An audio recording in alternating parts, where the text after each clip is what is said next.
another episode of Reddit because people have a lot to say on the internet. And I have a lot to say to those people too. But let's get into it.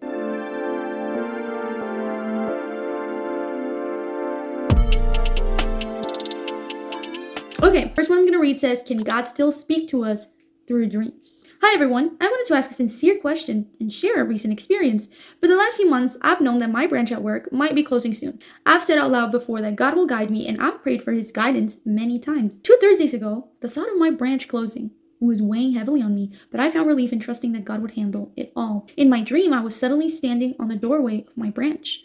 There was a woman, someone I've never seen before. She said one sentence, everything will be okay. Then I woke up. Later that morning around 10 a.m., my boss called and offered me a transfer to a store closer to home, which I accepted.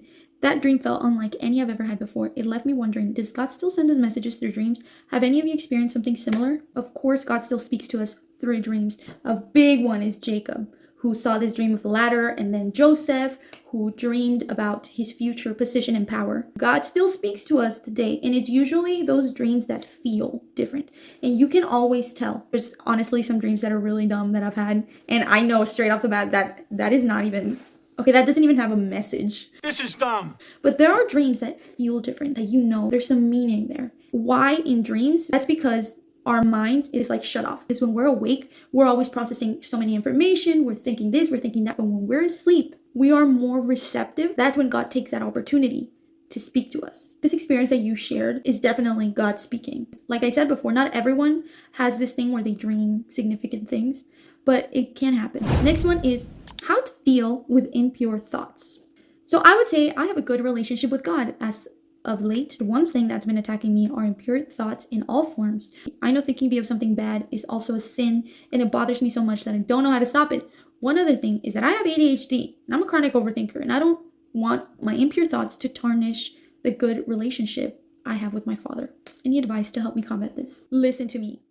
I also think like a million thoughts per minute. It's crazy how your brain can make these chain of thoughts where you start thinking about the sky is blue and end up thinking about how difficult it was for Jack Black to get in those tights for Nacho Libre. It happens, okay? Like our brain is always thinking stuff, and more if you have ADHD. So it's normal that our mind can drift to impure thoughts. But the best thing to do is immediately when you recognize that you're thinking about something you shouldn't be thinking about, immediately take those thoughts captive to Jesus Christ. How do you do that? How do you take your thoughts captive? Start a conversation with Jesus. He's always listening. So immediately be like, oh my God, Jesus, can you believe what I was just thinking? But you know what? I take those thoughts. I give them to you. I want to think good things. So let me talk to you for a little. Let me tell you about how my day has been, or let me tell you about this crazy thing. Just have a conversation. When you start talking to someone else, whatever you're thinking kind of like leaves because you're so concentrated on what you're saying. So talk to Jesus, literally like you would talk to a friend. And every time those impure thoughts try to come, be like, oh, no, not today, Satan. Not today. Struggling to find friends in Christ. Tell me about it. Hello, I'm not gonna lie. I am about to give up on trying to make Christian friends. I'm in my early 20s. I haven't been to church since I was about 10. Okay. Even when I did go to church, it was like people avoided me like the plague.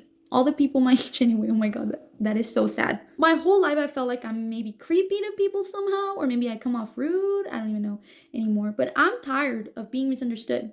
My goal to have more Christian friends is so that I have people to relate to spiritually, people to confide in that also follow Christ and love him like I do. Yes, that is very important. Having like your little support system, because when you have Christian friends, you like kind of give each other feedback, motivate each other, move forward together. It's beautiful.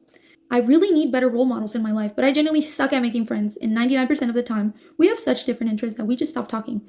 I know this is probably something I should just pray about and have faith God will lead me towards some people. I've read a lot about going to church regularly and joining like Bible study clubs and whatnot.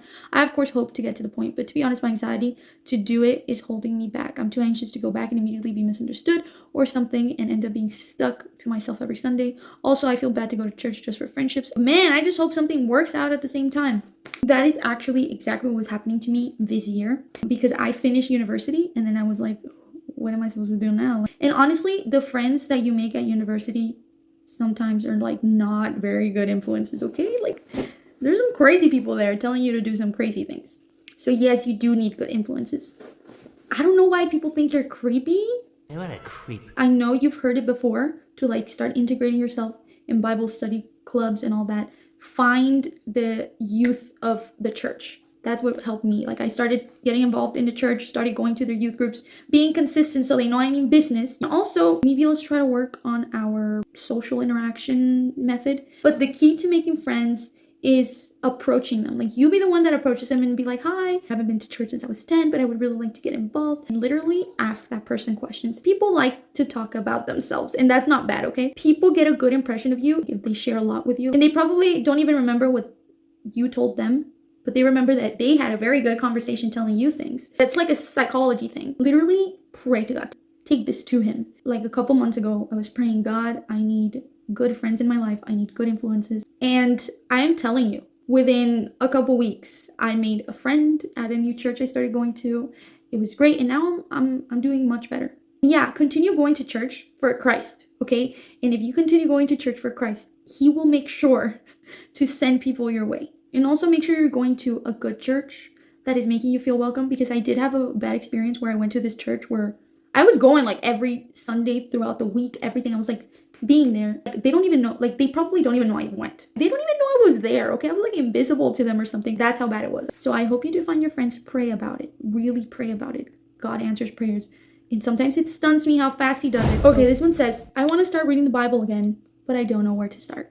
I read the 4 Gospels, some of Romans, I think all of Genesis, Revelation, and perhaps Proverbs. That is a good question. I would say start from the beginning. Duh, yeah. Every chapter is good, but try to start from the beginning and read it all the way through. It gets hard at Leviticus, Deuteronomy, Numbers. So start from the beginning, from Genesis to Revelations. That's my best recommendation. Also, watch the videos on my channel. I know I'm not even done with Genesis, but the vision is that really soon I'm gonna be done with Genesis. So maybe get a little notebook where you like write important revelations or notes that you get later on when you read back. You're like, what?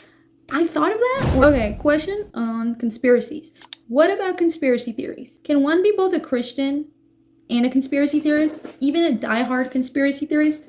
What about it? Yes. A lot of the things that happen, we don't see. A lot of the things going on in the world are hidden from us. Why? Because there are bigger demonic forces in the world trying to destroy us, and we're not going to see these be explicitly publicized. They're going to be secret. So okay, so a couple things happened that you guys didn't see, but my phone died just as I was talking about conspiracies, which tells us someone doesn't want us talking about conspiracies. I'm just joking, but yes, my phone died, which I took as a sign that it was time to end the video. Also, I suddenly gained a British accent for no reason whatsoever.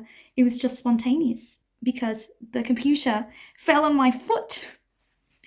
And ever since then, my life has been different. Now I speak this way. So now I'm standing next to a wall where my phone is charging.